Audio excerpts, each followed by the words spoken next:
When we think about peacekeeping, it often seems like peacekeeping missions are failing. But if we looked systematically across the record, most of the time, peacekeeping works.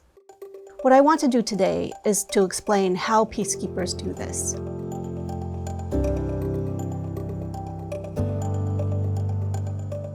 We have 16 peer-reviewed studies right now that all show the same thing. Peacekeepers save lives.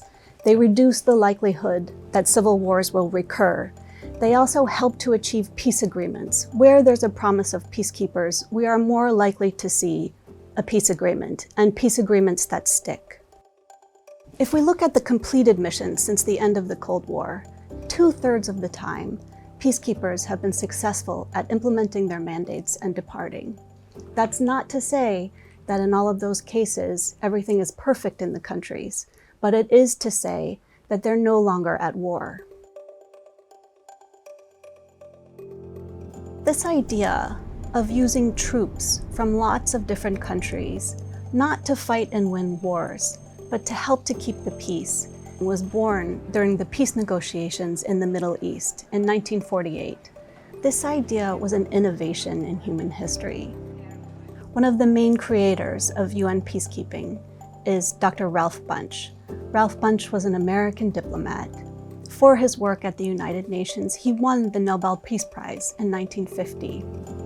He and others came up with this idea of peacekeeping, that what troops would do is they would deploy impartially, so they would not take sides.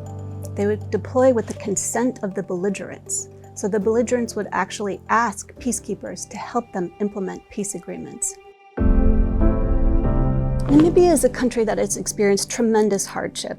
It's had multiple colonial rulers. It's had a genocide. It's been victim of regional war, of civil war. But surprisingly, Namibia has not fallen victim to this tremendously difficult history.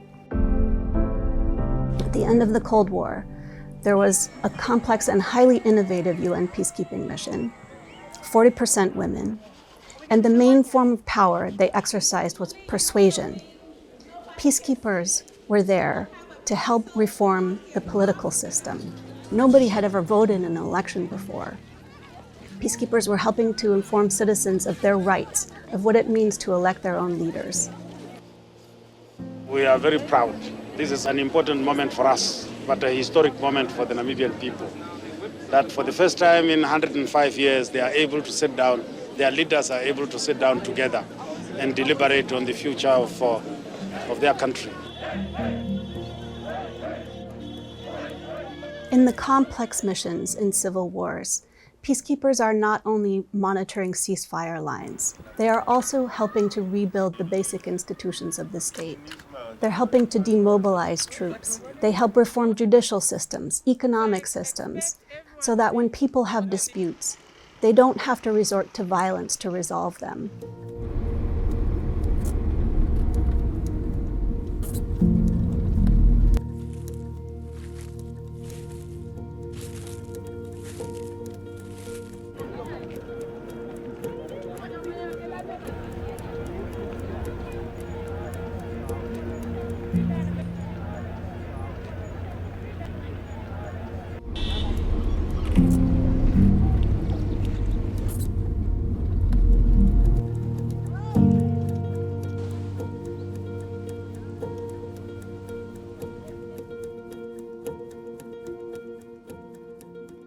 We know that there is a problem of sexual exploitation and abuse in peacekeeping. The UN has been taking measures to prevent peacekeepers from committing acts of sexual violence. Some people have been fired. Entire battalions have been sent home. We now have mechanisms to make sure that victims feel safe to report peacekeeper sexual abuse and exploitation.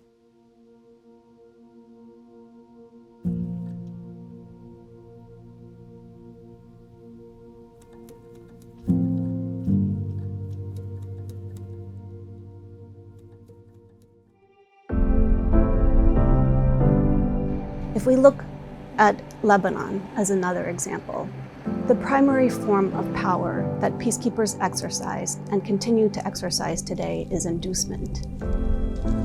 On one side of the border, we have the Israeli Defense Forces. On the other side of the blue line, we have Hezbollah and other armed actors.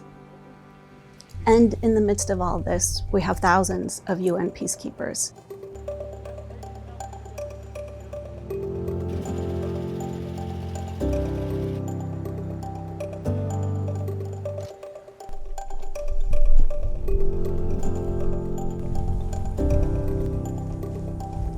I love my job. I have passion for mine action. One reason is to give confidence back to the community, the landowners, the stakeholders that yes, indeed, this area has been cleared. And if I can save one life, that means I succeeded. UN peacekeepers help to keep the peace, not because anyone fears them, but they do see the advantage of having UN peacekeepers inducing people to move toward peace. I've seen myself peacekeepers in action. For example, in southern Lebanon, we often see peacekeepers patrolling on foot. They walk around the local communities. They visit the markets. They talk to people. They'll talk to the imam. They'll talk to other local leaders. They'll set up a medical clinic or provide dentistry services. They also provide a lot of employment in southern Lebanon.